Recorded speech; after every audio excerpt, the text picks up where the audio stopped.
بسم الله الرحمن الرحيم والمرسلات عرفا فالعاصفات عصفا والناشرات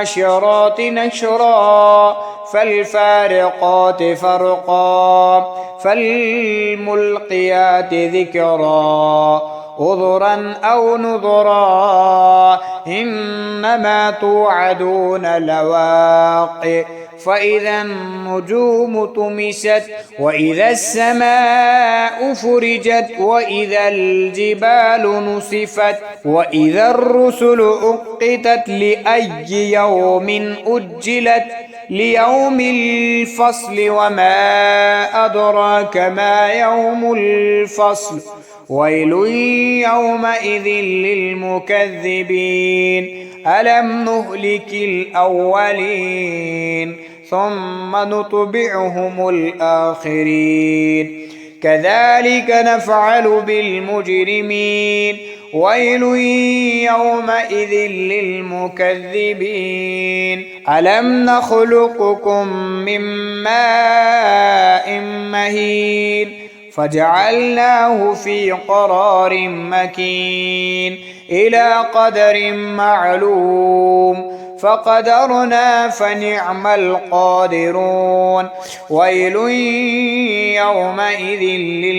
للمكذبين ألم نجعل الأرض كفاتا أحياء وأمواتا وجعلنا فيها رواسي شامخات وأسقيناكم ماء فراتا ويل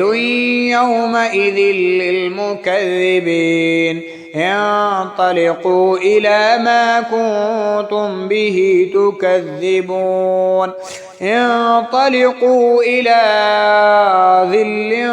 ذي ثلاث شعب لا ظليل ولا يغني من اللهب إنها ترمي بشر كالقصر كأنه جمالة صفر ويل يومئذ للمكذبين هذا يوم لا ينطقون ولا يؤذن لهم فيعتذرون ويل يومئذ للمكذبين هذا يوم الفصل جمعناكم والأولين فإن كان لكم كيد فكيدون ويل يومئذ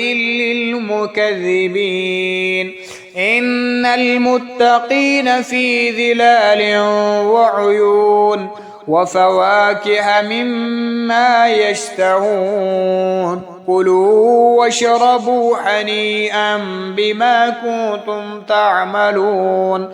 إنا كذلك نجزي المحسنين ويل يومئذ للمكذبين كلوا وتمتعوا قليلا إنكم مجرمون ويل يومئذ للمكذبين وإذا قيل لهم اركعوا لا يركعون ويل يومئذ للمكذبين فبأي حديث بعده يؤمنون صدق الله العلي العظيم.